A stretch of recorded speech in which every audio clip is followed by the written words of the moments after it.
Olá, estudantes! Tudo bem com vocês? Vamos para mais uma aula de língua portuguesa? Aula daquele mesmo jeitinho. Estou aqui junto com a Prof. Fabiola para conversarmos sobre as nossas aprendizagens. E qual será a aprendizagem dessa vez? Vamos conferir com a professora Fabiola? Vamos lá? Olá, estudantes! Tudo bem? Nos encontramos para mais uma aula de língua portuguesa e hoje eu trouxe para a gente conversar um convidado. Como a gente sempre traz uma reflexão, o nosso convidado hoje é um poeta paraibano. Vamos conhecer? Ele se chama Pompílio Diniz. Pompílio Diniz nasceu na Paraíba, numa cidade chamada Diamante. Ele viveu entre os anos de 1927 e 1990. A história da morte dele é um pouco triste, né? Ele morreu assassinado por um assalto, né? Por um assaltante. E ele estava começando assim a se dedicar muito para a carreira de escritor, de poeta. Então é uma história que chama a atenção. Mas o que eu trouxe para a gente entender hoje é o poema que o Pompílio Diniz escreveu. Ele escreveu vários, mas tem um em especial. E eu quero que vocês pensem sobre ele a partir do título. Esse é o título do poema. Pro quê? Qual será a temática, o assunto central? Do que será que trata esse poema? O que você acha, hein? Pensando só pelo título. Você tem alguma ideia? Pro quê? Então, a partir disso que você imaginou, a gente vai apreciar o poema. E depois a gente conversa, ok? Vamos lá? Assistam, apreciem e daí a gente conversa. Pro quê? Pro que tu chora? Pro quê, hein? Pro que teu peito saluça e o coração se debruça nos abismos do sofrer? Tu pode me responder? Pro que tua alma sozinha pela estrada caminha sem alegria mais ter? Pro que teus olhos não vê e o coração não escuta no sacrifício da luta esse convite a viver? Eu te pergunto, pro quê? Por que que os pés já sangrando continua caminhando pela estrada do sofrer? Pro que tua boca só fala as coisas tristes da vida que muitas vezes esquecida dentro do peito se cala? Quando o amor perfume exala, por que tu mata a semente dessa alegria inocente que no seu sono se embala? Por que teu coração é como um baú trancado e dentro dele guardado só desespero e aflição? Por que não faz, meu irmão, uma limpeza lá dentro, varrendo com pensamento os espinhos da maldição? Por que tu vive agarrado nas asas desse caixão que carrega a assombração desse defunto passado, hein? Se tu já vive cansado, enterra todo o tormento na cova do esquecimento para nunca mais se lembrar. Depois disso, vem mais eu, vem ouvir pelas estradas o canto da passarada que em seu peito emudeceu. Escuta a voz das cascatas, cheira o perfume das matas. Olha os campos, tudo é teu. Aprende com os passarinhos que só tem voz para cantar, com o sol que nasce cedinho e vem teu frio esquentar. Olha as estrelas, o luar, mas antes de tu querer isso tudo a receber, aprende primeiro a dar. E aí, descobriu pro quê desse título? Gostou do poema? A ideia desse poema era que a gente recebesse ele. Na verdade, quando o poeta escreve, o poeta não tem a pretensão de que todo mundo entenda o poema exatamente como ele queria transmitir a mensagem. Mas ele tem uma intenção, né? E eu não sei como vocês receberam, cada um recebe de um jeito. Como ela era, a poesia, né? O poema que a gente ouviu, era para a gente receber e fazer uma reflexão, eu imagino que cada um de vocês entendeu de um jeito. Para mim, o poeta trouxe a mensagem de que a gente tem que prestar atenção como olha a vida. Né? A gente tem que prestar atenção como é que a gente se coloca diante das situações que não são simples, que não são fáceis de resolver. Como é que a gente resolve e como é que a gente enxerga as outras questões, as outras situações. Se a gente sempre enxerga com um olhar de sofredor tudo, ou se a gente consegue reconhecer os momentos bons, a alegria de estar vivo. A reflexão é essa. E eu quero aproveitar o poema do Pompílio para a gente estudar, para a gente aprender sobre essa linguagem, sobre essa escrita, sobre essas ideias do Pompílio. Vamos lá? Como a gente já sabe, sempre que a gente está lendo um texto, seja um texto escrito, seja ouvindo um texto falado, seja olhando para uma imagem que também é um texto, a gente precisa identificar algumas informações. Uma delas, talvez a principal, é a ideia central. Qual é o assunto principal, central do texto que a gente está apreciando? Vocês identificaram qual é o tema central do poema do Pompílio? Do poema Pro quê? Eu trouxe para a gente lembrar três elementos, três informações que estão no poema, estão no texto. Mas uma delas apenas é a principal, o assunto central, pode ser entendida como assunto central. Vamos identificar? Primeiro eu trouxe a ideia de que o assunto do poema possa ser querer entender por que as pessoas insistem em sofrer. Entender essa vontade de insistir em ficar sofrendo, parecia uma ideia do poema. Por quê, né? Ele faz tanta pergunta, por quê? Por quê? Ele até fala diferente. Por quê? Por que tu choras? Por que tu guarda tudo isso no teu coração? Por que você insiste em sofrer? Então, como ele faz tantas perguntas, eu entendi que pode ser que ele queira entender o porquê do sofrimento. Outra possibilidade. Por que as pessoas choram? Talvez seja esse o entendimento, querer saber por que as pessoas choram. Porque ele começa com essa afirmação, com essa pergunta. Por que tu choras? Então, talvez essa pergunta seja o assunto central. Ou, talvez ele queira convidar as pessoas a esquecer dos sofrimentos. Tem uma partezinha no poema que ele diz assim: vem comigo apreciar o canto dos pássaros, o som das cascatas, o luar, as estrelas. Então, se ele faz esse convite, talvez ele esteja querendo que as pessoas esqueçam o sofrimento. Qual você acha que está mais central? Porque todas essas a gente identifica no poema. Muito bem. Se você identificou a primeira, tentar entender por que as pessoas insistem com o sofrimento, é realmente o assunto central desse poema. Ele fica o tempo todo perguntando, o poema é uma pergunta constante para que as pessoas tentem entender por que elas insistem tanto em sofrer. Mas é um entendimento que elas têm que fazer com elas mesmas, lendo o poema ou escutando o poema e pensando, por quê? O que mais a gente pode tirar desse texto? Vamos tentar identificar informações que estão escritas para ver se a gente compreende. Por exemplo, nesses versos aqui, nesses 3 versos, tem uma informação que está explícita, que está aparecendo, está escrita. A gente tem que só encontrá-la. Vejam só. Por que teu coração é como um baú trancado e dentro dele guardado só desespero e aflição? Nesse trechinho, o poeta compara o coração com um objeto. Com qual objeto o poeta está comparando o coração de quem gosta de sofrer? Vamos ler mais uma vez? Por que teu coração é como um baú trancado e dentro dele guardado só desespero e aflição?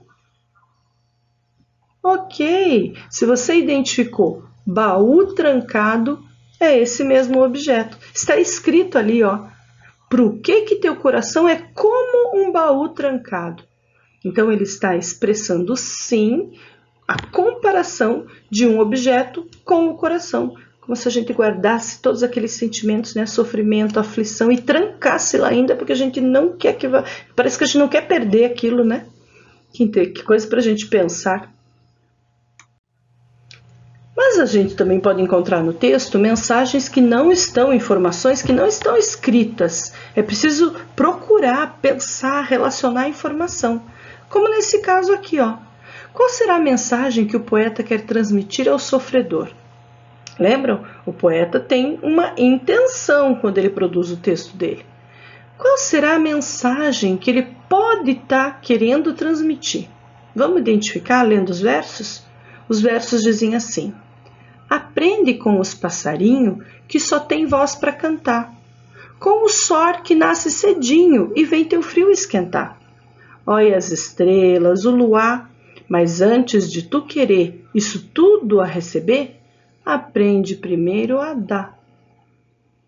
Opa! Qual é a mensagem que aparece ali? Bem nesse verso aqui, ó. Aprende primeiro a dar.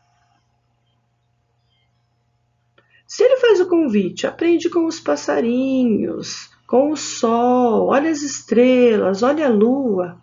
Mas antes de querer receber tudo isso, aprende primeiro a dar. Qual é essa mensagem? Muito bem. O que ele está dizendo é: precisamos ser gratos à vida. Ele está dizendo isso para você que gosta de sofrer. Seja grato. Reconheça que você tem outras coisas na vida para apreciar, para gostar, para admirar, para sentir.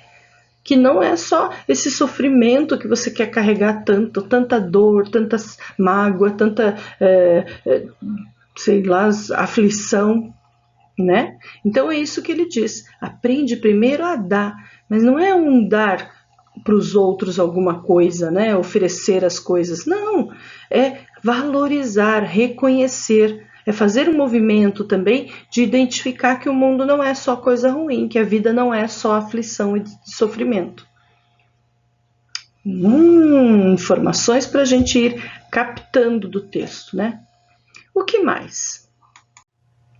Geralmente, quando o poeta escreve, ele está pensando num público, né? O poeta escreve, ou o escritor, qualquer autor escreve pensando quem vai ler o poema.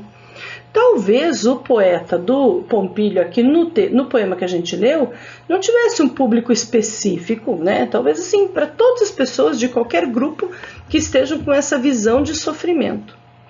Mas parece que dentro do poema tinha uma pessoa falando, que não era exatamente o poeta, mas era uma voz que o poeta tinha, que representava uma pessoa do poema, né?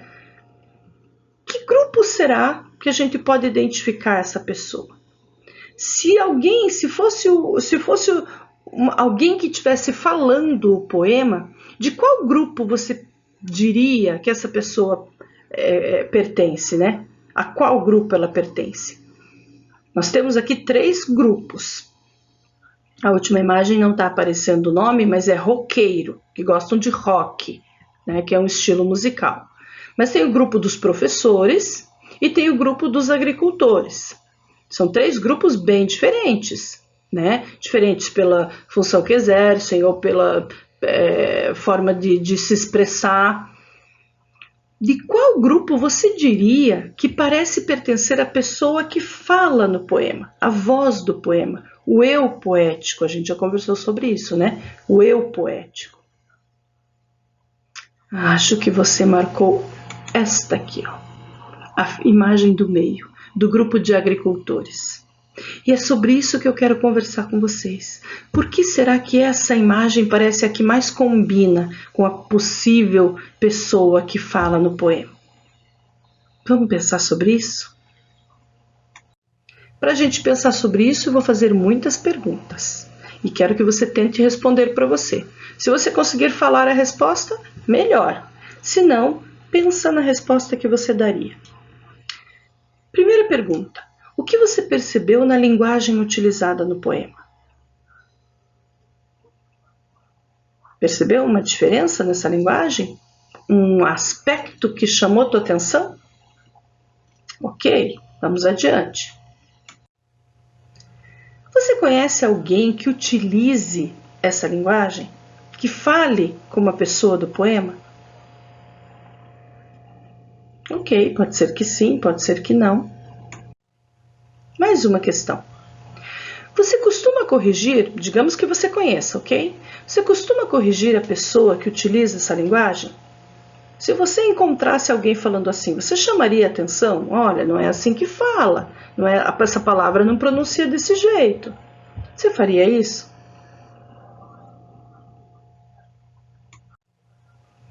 mais uma perguntinha.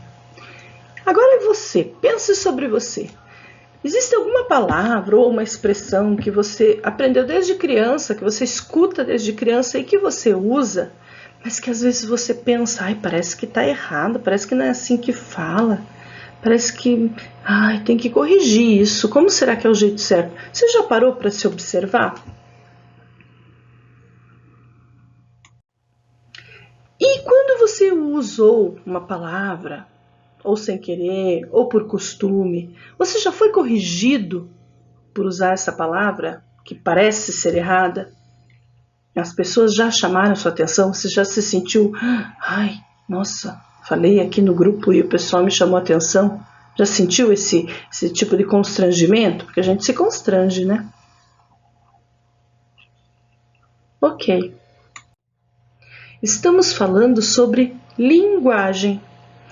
No poema você identificou, era uma linguagem com características bem específicas, né? Características muito particulares. E quando a gente conversou sobre linguagem, numa aula lá atrás, a gente falou que existem a linguagem formal, que é aquela que respeita as regras da língua portuguesa e é escrita bem dentro dessas regras. Tem momentos para se usar, numa entrevista, na conversa com uma pessoa que você não conhece, dentro da escola, quando você quer expressar conhecimento.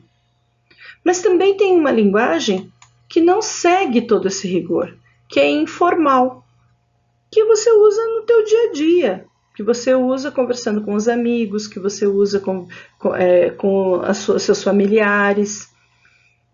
Essas linguagens, formal e informal, fazem parte da vida de todo mundo. Porém, a gente sabe que existe um problema no uso da linguagem informal e na preocupação com a linguagem formal. Lembram-se dessa conversa? As pessoas acabam desrespeitando o modo de falar de cada um. Elas acabam colocando as pessoas numa condição de errada, usam palavras mais agressivas, né? De burra, de desconhecer, se ela usa palavras que estão diferentes da formal, diferentes da regra da língua portuguesa. Existe um desrespeito ao modo de falar de cada um. E esse desrespeito, achar engraçado, humilhar, né?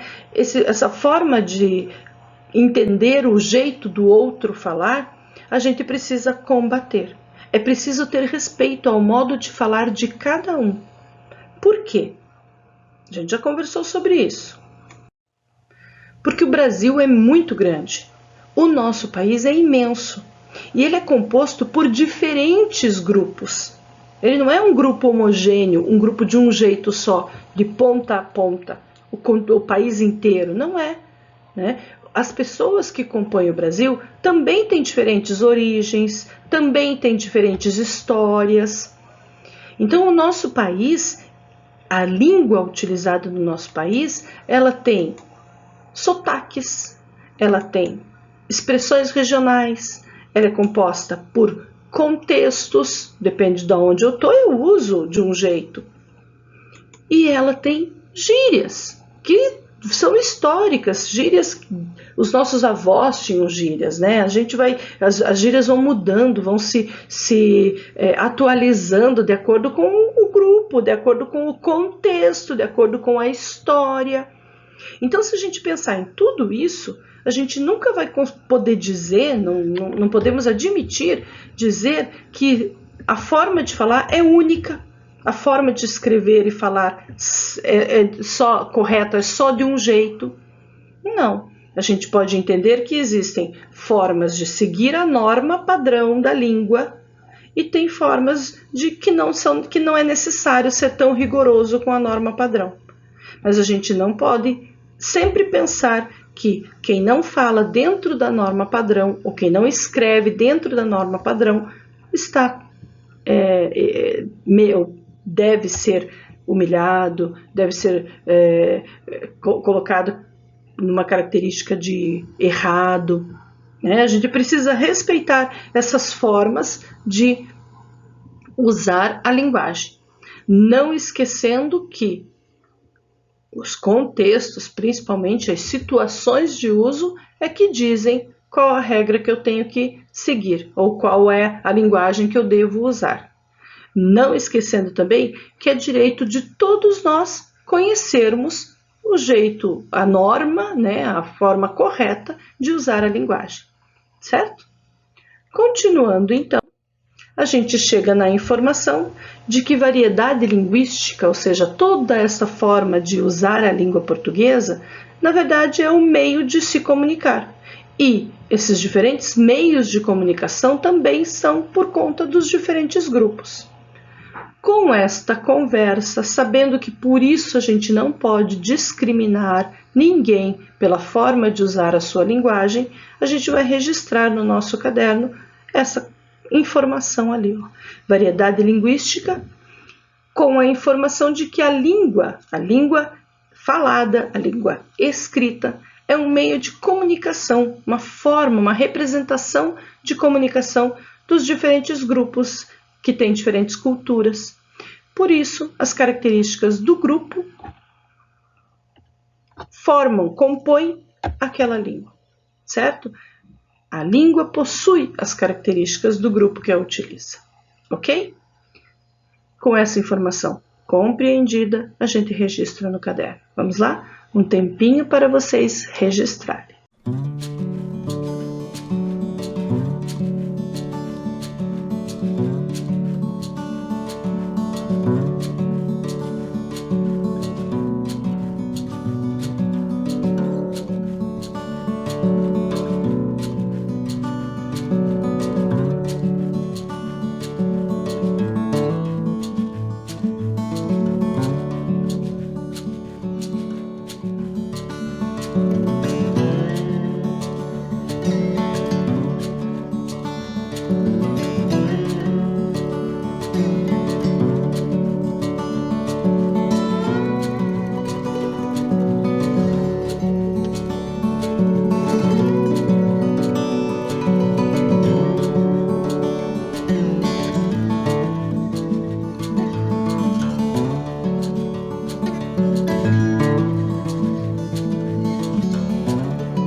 Muito bem.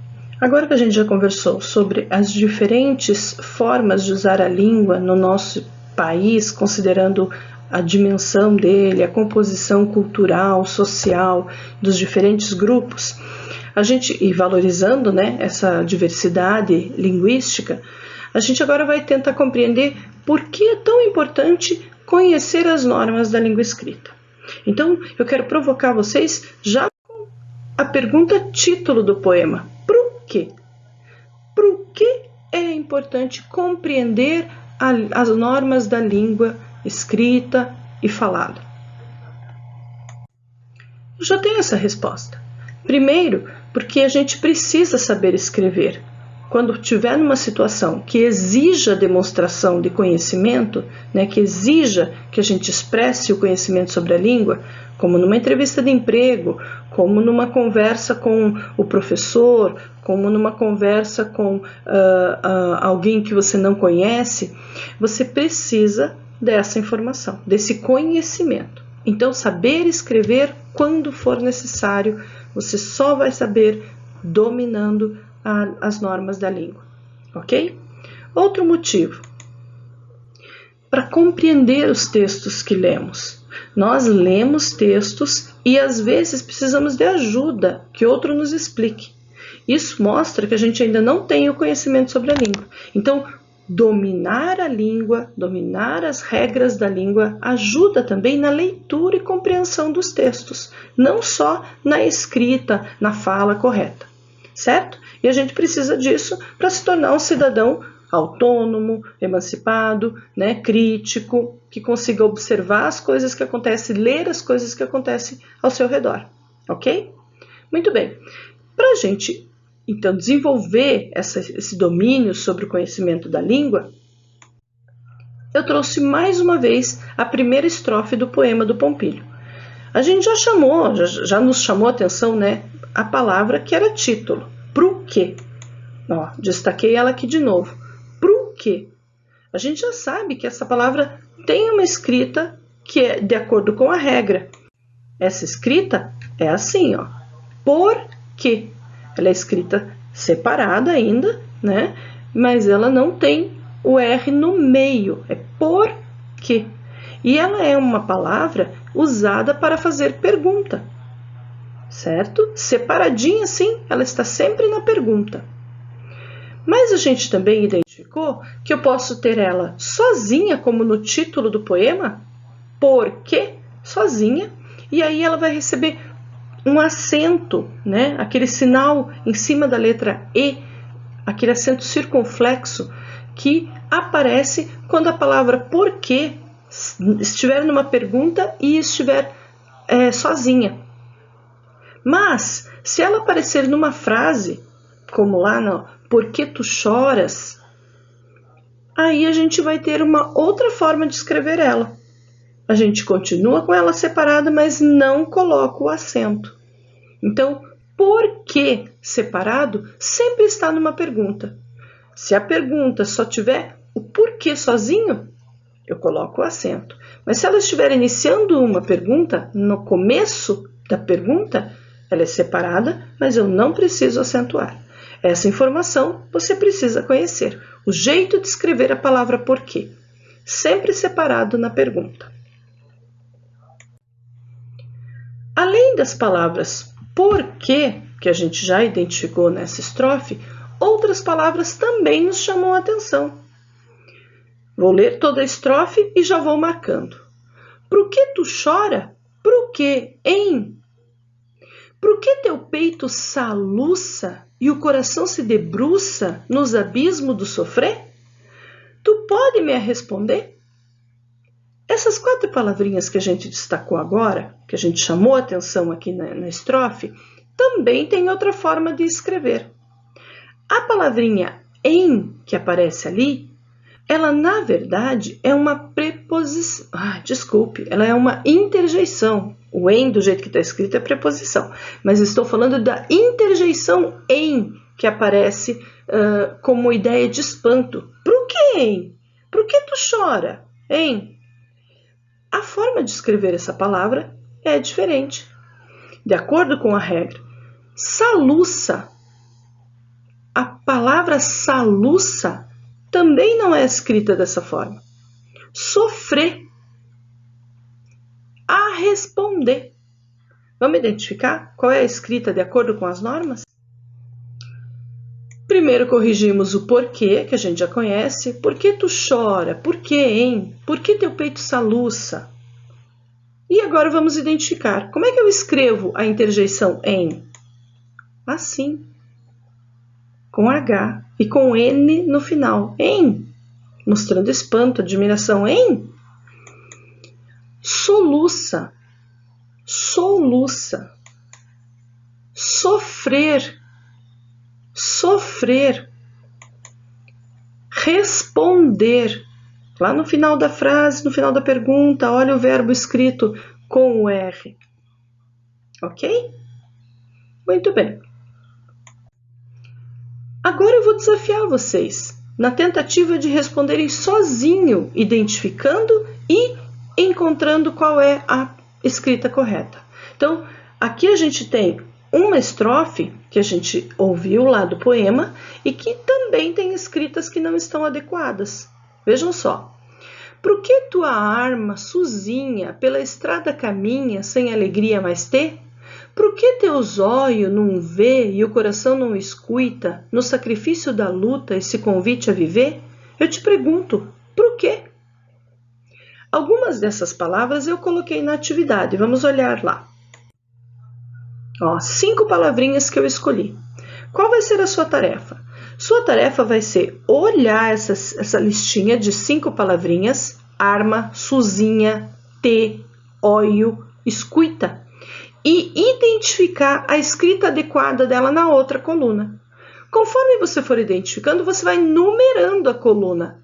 Então, se você encontrar a palavra que está com a escrita adequada da palavra número 1, você põe número 1 para ela, ok? Um tempinho para você copiar e já responder. Logo, logo a gente vem para a correção. Vamos lá?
Pronto? Solucionaram? Resolveram? Então vamos conferir? Então você tinha que numerar a segunda coluna de acordo com a primeira, olhando qual a palavra, a escrita adequada de cada uma das palavras. Então vamos olhar lá. A lista de palavras: arma, Suzinha, olho, escuta. Na escrita adequada ficaria alma, sozinha, ter, olhos, escuta. Confere? Verificou lá no seu caderno? A numeração correta, então ficou 4, 1, 5, 3 e 2. Vamos avançar nos nossos conhecimentos? O que a gente vai observar agora é que não é só conhecer a escrita da palavra que vai nos ajudar no entendimento da língua portuguesa. A gente precisa compreender tanto a palavra sozinha, como ela é escrita, a norma que é dita sobre a escrita dela, né? A grafia correta, a ortografia, mas também que as palavras se relacionam. Dentro de um texto existe uma relação de palavra com palavra. Elas precisam combinar, concordar. E é isso que a gente vai olhar agora. Mais uma vez, pegamos aquela estrofe do poema. Por que tu choras? E já identificamos que o porquê tem uma escrita adequada. Por quê? Por que tu chora? Por que, hein? Por que teu peito soluça? Também identificamos que a interjeição em tem uma escrita adequada.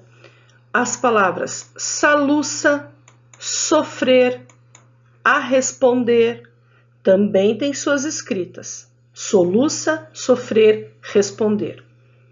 Mas além dessas palavras que a gente identificou, há outras combinações que a gente precisa olhar. Por exemplo, nós não temos aqui na nossa região o costume de usar o pronome tu. Aqui no poema ele aparece, por conta da cultura do poeta que conhecia, sabia usar e quis representar no seu texto. Outras regiões do Brasil usam mesmo, né? Alguns estados do Nordeste, mais para o sul do Brasil, a gente vai ver o tu aparecendo mais. Aqui na nossa região é mais comum usar o você. Mas olha como é que está combinado o tu nesse poema. Tu chora. Deveria ser tu choras. O pronome tu, ele exige, ele precisa que o verbo venha combinando com ele. Então não dá para dizer tu chora, tu pega, tu faz. Não é assim. Tem que combinar essa escrita do verbo. Olha outra combinação importante. No terceiro verso está escrito: e o coração se debruça nos abismos do sofrer. Nos abismo. Essas duas palavras precisam combinar. Nos abismos do sofrer. Se uma está no plural, a outra precisa acompanhar e ficar no plural também. E olha o tu mais uma vez. Tu podes me responder? Então, essa outra forma de usar a escrita, a gente precisa conhecer. Então, vamos olhar de perto. No caso do tu, né? Como eu disse, na nossa região, usamos mais o pronome você. Então, fica fácil para a gente dizer você chora, você pode, você vive, você escreve, você come, você levanta, você deita. Tranquilo. Se eu for usar o verbo tu, se eu for usar o pronome tu, o verbo que vai combinar com ele precisa ter uma mudancinha, uma transformação. Ele precisa combinar com esse pronome. Então, o tu, para ser acompanhado do verbo chorar, por exemplo, do jeito que está escrito ali no poema, né, nesse tempo verbal, vai ficar tu choras, tu podes, com o verbo poder, tu vives, com o verbo viver. Eu não posso dizer tu chora, tu pode e tu vive. Percebem? Então, essa diferençazinha também é uma combinação do verbo com o pronome. A outra combinação tem a ver com esse exemplo. No verso, e o coração se debruça nos abismos do sofrer, a escrita do nos abismo, olha lá, precisou combinar. E o coração se debruça nos abismos. E a gente ainda podia corrigir lá, né, do sofrer, que a gente já verificou. Então, quando uma palavra está no plural, aqui combina com ela, o substantivo combina com o artigo, ou combina com, nesse caso aqui, com a preposição, no plural também. Outros exemplos que não aparecem aqui, de masculino e feminino, também precisam combinar. Nesse em especial está combinando masculino, o abismo, os abismos. No plural também, né? O abismo no masculino e nos abismos no plural. Ok? Então, essa combinação, esse concordar de palavra com palavra é importante a gente conhecer. Principalmente na hora de escrever, né? Aqui tem um exemplo, olha só. Vem ouvir pelas estradas o canto da passarada que em seu peito emudeceu. Escuta a voz das cascatas, cheira o perfume das matas, olha os campos, tudo é teu. Então a gente já identifica lá, né? Pelas exige uma mudança. Vem ouvir pelas estradas? Não, a combinação pelas estradas. O canto da passarada que em seu peito emudeceu, escuta a voz das cascatas? Das cascatas. Cheira o perfume das matas? Das matas. Olha os campos campos. Então, esta combinação eu também preciso cuidar. Tá no plural, as duas palavras no plural, certo? Então, vamos para uma tarefinha. A tarefinha é a seguinte agora. Você vai reescrever os versos que vão aparecer ali naquele quadro e vai colocá-los com os ajustes necessários. Aquilo que precisa mudar, aquilo que precisa corrigir, você vai alterar e corrigir, ok? Um tempinho para você copiar e não copie do jeito que está aqui, já copie fazendo os ajustes, tá bom? Já já a gente volta para conferir.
Pronto?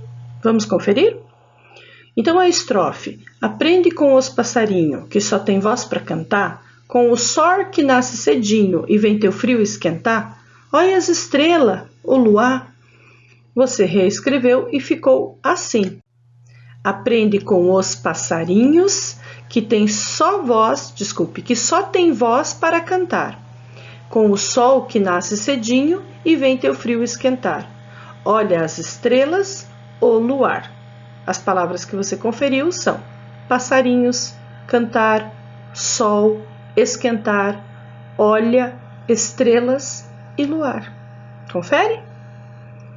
Muito bem. Meus amores, a gente está encerrando a nossa aula por aqui. E eu espero que esse ano de 2020, apesar de todas as dificuldades, também tenha sido um ano de muitas aprendizagens, de muita reflexão, de muito olhar para frente e tentar tirar o melhor das situações, porque a gente é movido à esperança, né? A gente é movido a acreditar que as coisas vão se transformar, vão se modificar e de que tudo vai dar certo.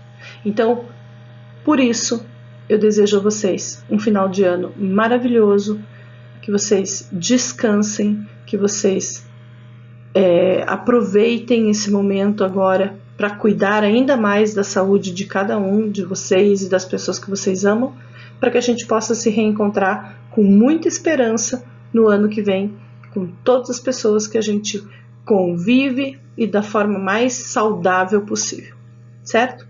Fiquem bem, fiquem em paz e a gente se encontra, certo? Na próxima aula. Tchau!